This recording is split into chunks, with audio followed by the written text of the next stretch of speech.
Docteur Voilà. Richard Brion, bonjour. Enchanté. Avant de vous poser quelques questions sur le thème que nous avons choisi, je vais vous demander de vous présenter pour savoir un petit peu quels sont vos centres d'intérêt par rapport à ce thème. Bon, écoutez, je vais me présenter comme cardiologue du sport, qui est une de mes passions et un des domaines où j'ai effectivement pas mal œuvré et fait quelques recherches. Un domaine d'expertise. Voilà. On voulait parler aujourd'hui, suite à quelques communications qu'il y a eu ici, de la plongée sous-marine Oui. et en particulier du rôle du cardiologue quand il est amené à voir un patient. Il n'est peut-être pas spécialiste de médecine du sport, mais des fois on lui pose des questions, il a besoin de connaître un certain nombre de choses. Et par exemple, Alors, déjà, le cardiologue va rencontrer quelqu'un qui peut avoir ou pas une pathologie. S'il y a une pathologie, le problème est déjà orienté. Et finalement, face à la plongée sous-marine, il va devoir se poser, allez, 3 questions. Première question, c'est est-ce que ce patient risque dans l'eau d'avoir brutalement un malaise? Et c'est évident que si c'est le cas, c'est une contre-indication à la plongée sous-marine, puisque un malaise dans l'eau égale une noyade. Bon. Ensuite, est-ce que la plongée sous-marine risque d'aggraver sa pathologie? C'est assez complexe, mais c'est vraiment le rôle du cardiologue. Et ensuite, est-ce que la pathologie risque d'aggraver les effets de la plongée sous-marine? Voilà. Donc, avec ces 3 questions. Alors sinon, après, c'est un patient qu'il a en face de lui, auquel il va faire des examens qu'il connaît bien, tout à fait classiques, et qui iront probablement jusqu'à l'épreuve d'effort.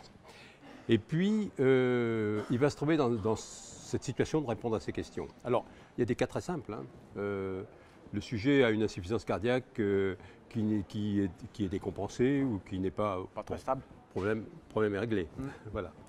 Le sujet risque de faire une syncope, c'est-à-dire qu'il a une cardiomyopathie hypertrophique, il a des troubles du rythme non stabilisés. Bon, ce patient-là, évidemment, ça va être une contre-indication, au moins momentanée, mais souvent définitive. Il y a un cas particulier, c'est la maladie de Randu-Osler, qui, du fait de la pression, etc., risque de faire des hémorragies. Et donc, une hémorragie dans un masque en plongée, ce n'est pas l'idéal. Voilà. Et puis, il y a le problème, alors qui est un problème plutôt lié à des complications qu'il y a déjà eu dans la plongée, c'est le fameux problème du foramen ovale perméable. Si quelqu'un a déjà eu un problème en plongée, a déjà fait un accident de décompression, alors là, il faut savoir s'il a un foramen ovale perméable. Le cardiologue ira chercher cela. Et si c'est un foramen ovale perméable qui est significatif, qui est assez important, il faudra se poser la question, mais avec les spécialistes, est-ce qu'il faut le fermer? Est-ce qu'il faut contre-indiquer la plongée? Enfin, quelle sera l'attitude la plus cohérente?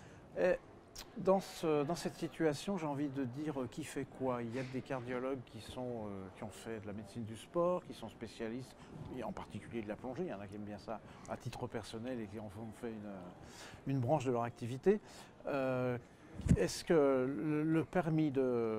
qu'on est bien clair que le permis de l'autorisation de pratiquer ce sport dépend d'un médecin spécialisé, cardiologue ou autre? Est-ce qu'il a besoin d'être cardiologue d'ailleurs? Si c'est patient cardiaque, oui. Et est-ce que d'autre part, le patient a besoin absolument d'avoir cet avis pour... Alors, le médecin de la plongée n'est pas un médecin cardiologue, c'est un médecin. Alors, tout dépend de quel type de plongée on parle. Si c'est une plongée très simple, un baptême de plongée, n'importe quel médecin, d'ailleurs, il n'y a pas besoin d'ailleurs de certificat de médecin à ce moment-là. Dès qu'on veut faire de la plongée de façon un peu plus poussée, il faut un certificat de médecin et sont autorisés à donner ces certificats les médecins du sport ou des médecins qui ont été validés par la fédération de plongée. Le cardiologue, il peut être aussi médecin de la plongée, mais le cardiologue vient là en appui pour aider le médecin de la plongée à prendre sa décision. Donc la décision in fine est prise par le médecin spécialiste de cette activité. Oui. Et le cardiologue lui donne un avis technique d'expertise. Voilà, lui donne un avis technique qui en général est très suivi, puisque bien évidemment, voilà.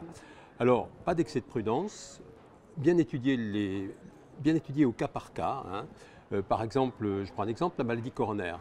Ça n'est pas une contre-indication à la plongée si elle est bien stabilisée, si on est dans des conditions tout à fait bien connues, s'il y a eu une épreuve d'effort récente, le patient peut plonger. Alors, après, le médecin de la plongée, lui, va lui donner des conseils précis. Ça ne sera pas peut-être des plongées dans des conditions difficiles, etc. Voilà. Est-ce qu'il existe des recommandations ou des documents de référence qui permettent aux cardiologues lambda, je vais dire, de vérifier, parce qu'il y a toujours les situations évidentes, il y a toujours la zone grise où c'est pas toujours très clair. Alors oui, il existe des sites très bien faits avec des recommandations médicales qui ont été faites par les médecins de la plongée et que l'on trouve sur Internet. C'est le site de la Fédération française de plongée qui donne vraiment toutes les indications utiles et auxquelles il faut se référer vraiment quand on n'a pas de quand on a un doute, pas la compétence non quand plus on n'a pas la compétence absolue et si on dans veut. ce domaine-là. Et puis les choses bougent, donc il faut réviser de temps en temps. Les choses ont bougé récemment ou... Alors par exemple, oui, oui, tout à fait. Alors peut-être pas sur le salon, mais récemment, pendant très longtemps, on a dit que les bêta-bloquants étaient une contre-indication absolue à la plongée. Ouais. Aujourd'hui, on est beaucoup moins sévère et on dit qu'il faut faire attention, qu'il faut demander aux plongeurs d'essayer un petit peu les effets de sa plongée progressivement, pas tout de suite faire quelque chose d'extraordinaire sous bêta-bloquant. Mais aujourd'hui, ça n'est plus une contre-indication formelle. Donc ça évolue. Donc ça évolue. Et donc il faut se tenir au courant.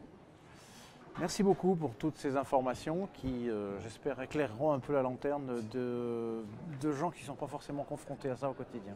Mais c'est un domaine particulier. Merci beaucoup.